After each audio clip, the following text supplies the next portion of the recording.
একই কাতারে 2024 সালের গণ অভ্যুত্থানকে নিয়ে এসেছেন, যেটা আমরা মনে করি সমীচীন নয়। আমরা সবাইকে ইনক্লুসিভ করেই এই রাষ্ট্র ব্যবস্থাটা সাজাতে চাই, বৃহত্তর রাষ্ট্রীয় কাঠামোগুলো সংস্কার করতে চাই। না, সংবিধানের প্রস্তাবনা, যেটা প্রিয়াম্বল নামে বেশি সবাই চেনে আর কি, এখানে ওনারা 1971 সালের স্বাধীনতা যুদ্ধের সাথে একই কাতারে 2024 সালের গণ অভ্যুত্থানকে নিয়ে এসেছেন, যেটা আমরা মনে করি সমীচীন নয়।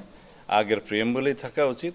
2024 সালের গণ অভ্যুত্থানের অংশটি আমরা সংবিধানের অন্য জায়গায় কিভাবে তফসিলে, চতুর্থ তফসিলে অ্যাকোমোডেট করা যায় সেটা পরে আলোচনা করা যায়। এখানে গভর্নমেন্টের কোনো লেজিটিমেসির অভাব আছে বলে আমরা মনে করি না। এটা সাংবিধানিকভাবেই এই সরকার গঠিত হয়েছে। আর্টিকেল 106 অনুসারে সুপ্রিম কোর্টের মতামতের ভিত্তিতে অ্যাডভাইজারি রুল হিসাবে যেটা আছে সেটার ভিত্তিতে এই সরকার শপথ গ্রহণ করেছে। দে আর ভেরি মাচ লেজিটিমেট।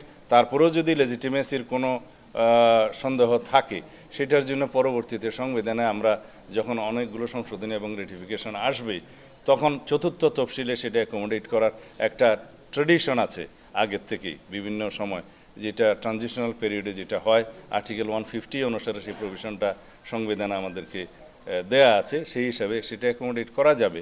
আমরা সবাইকে ইনক্লুসিভ করেই এই রাষ্ট্র ব্যবস্থাটা সাজাতে চাই, বৃহত্তর রাষ্ট্রীয় কাঠামোগুলো সংস্কার করতে চাই, একটি শক্তিশালী গণতান্ত্রিক রাষ্ট্র বিনির্মাণের জন্য, বৈষম্যহীন এবং সত্যিকারভাবে একটি সুশাসন বা ন্যায় বিচার ভিত্তিক বাংলাদেশ গঠনের জন্য, যেখানে সবারই মর্যাদা থাকবে, সাম্য থাকবে।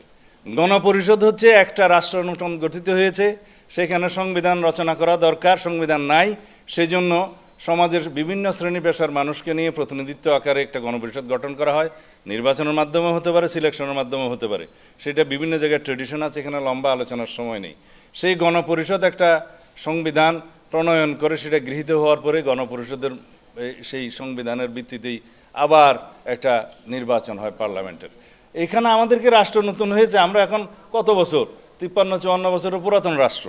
আমাদের একটা সংবিধান আছে, সেই সংবিধানের হয়তো গণতান্ত্রিক চরিত্রটা বিনষ্ট হয়েছে, যার সাথে আমরা একমত নই, যার জন্য রাষ্ট্রীয় কাঠামো এবং গণতান্ত্রিক কাঠামোগুলো আমাদের বিনির্মাণ করা দরকার নতুনভাবে।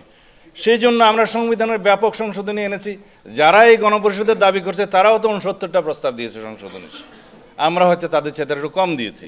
এগুলো আলোচনা করে আমরা একটা বৃহত্তর ঐক্যমতের ভিত্তিতে এসে সংবিধানে একটা ব্যাপক সংশোধিত সংবিধান পেতে পারি। সেই সংবিধানকে তারা নতুন সংবিধান বলতে পারে, আমাদের তো আপত্তি নেই, এখানে গণপরিষদের কোনো প্রয়োজন নেই।